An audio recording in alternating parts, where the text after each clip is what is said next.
Hey everybody, welcome to Obscurities in Miniature, and today I wanted to show off something that I'm afraid is not going to be available much longer, so I wanted to get it up and out there to direct your attention just in case if this is something up your alley.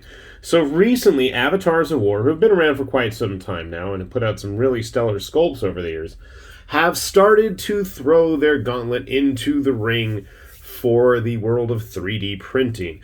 And in front of us, if you haven't seen these before, these are some of their skeletons that I quickly painted up, and I thought they turned out pretty decent. The sculpts, not my paints. But this month, and since the month of June is almost upon us, at least when I'm filming this, the month of May is almost over, and May offered up a whole selection of orcs. Now, the Avatars of War Orc Warlord was one of my favorite ones, and I actually had a few of the old Warhammer fantasy orcs. Those guys are long gone from my collection, unfortunately. But I do love me some interesting and varied looking figures. And again, at the price point that Avatars of War is offering these guys, you got a whole big pile of various orcs for $4 US a month. I really truly can't complain. That's like the cost of one figure. And I mean, the stuff that they put out so far is quite varied. So let me show you one.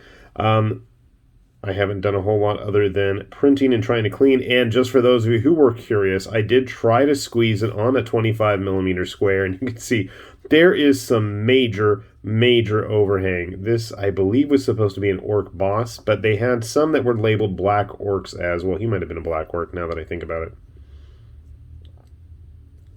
But just really fun, nicely sculpted, and varied sculpts at that.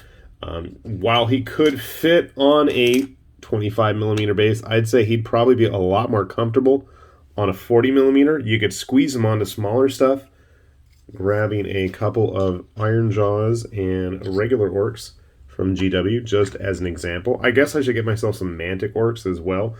I'd say he blends in fairly well. The style is pretty distinctive. You could probably get away with using him as either or a Ardboy or one of the Iron Jaws. The Cruel Boys, which we've just seen recently, I don't think would work as well, but hey, you know what? What can I say? He's more the traditional orc style. No, that's not the only one available. They had a take on the old orc warlord. I thought that was quite cool, with his helmet here hanging off of his belt. Big nasty axe. All kinds of fun details. He's got the pole with the skulls and a crown on it. Odds and ends on his armor. I jammed him on a 30mm base. You can see he barely fits there. And again, looks just the right size. You want him hanging out with Iron Jaws. Looks just the right size if you want him leading some more traditional orc boys as well. Don't I have a regular? This is the only close to normal sized GW orc I have. Yeah, I know it's a old sci-fi boy, but what you gonna do, right? And they unfortunately do not really mesh well with the Wadroon from Conquest. Size is right. The look is not.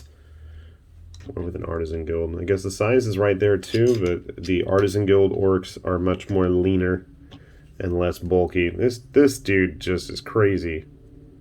He's so thick. I mean, you could probably almost get away with using him as an ogre at the size he's at. Pump up the scale a little bit. Maybe at 15mm he'd make a great ogre or giant. He's a real bad boy.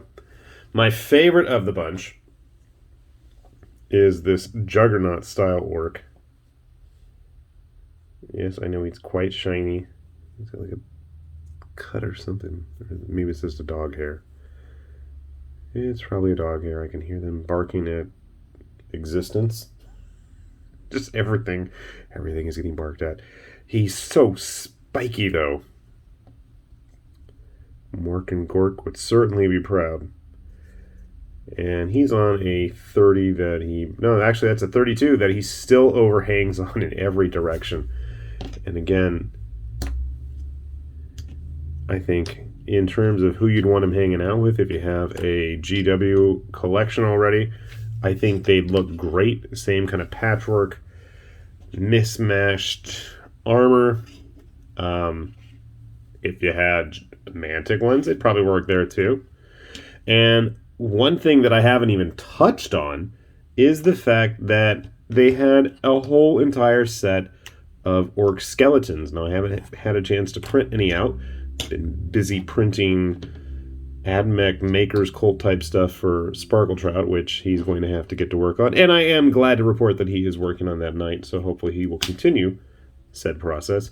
But yeah, there's an entire batch of, not only do they have already posed undead orc skeletons, but then there was a whole batch of modular skeletons as well. Unfortunately, they were all in one big giant batch, and they were going to take up the entire print bed for each set of parts, so I just haven't gotten around to it. But if that's something you're interested in running, I do advise you to check that out. Jeez. when your troll is almost as big as your war boss, that's kind of funny. So yeah, these should still be available for the next day or so, at least as of the time I'm posting this. Do be aware, I have not seen much of the Avatars of War stuff be available yet on places like My Mini Factory. So if you want to get in on this, I'd say this is just one of those, instant no-brainer. Just grab the files while you can and, figure out a use for them later, because at that price point, they are an absolute steal, and they are really quite well sculpted.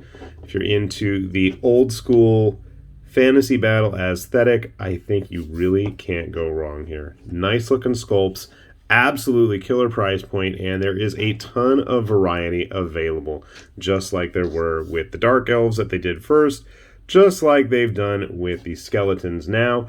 We have both regular orcs, undead orcs, black orcs, orc bosses.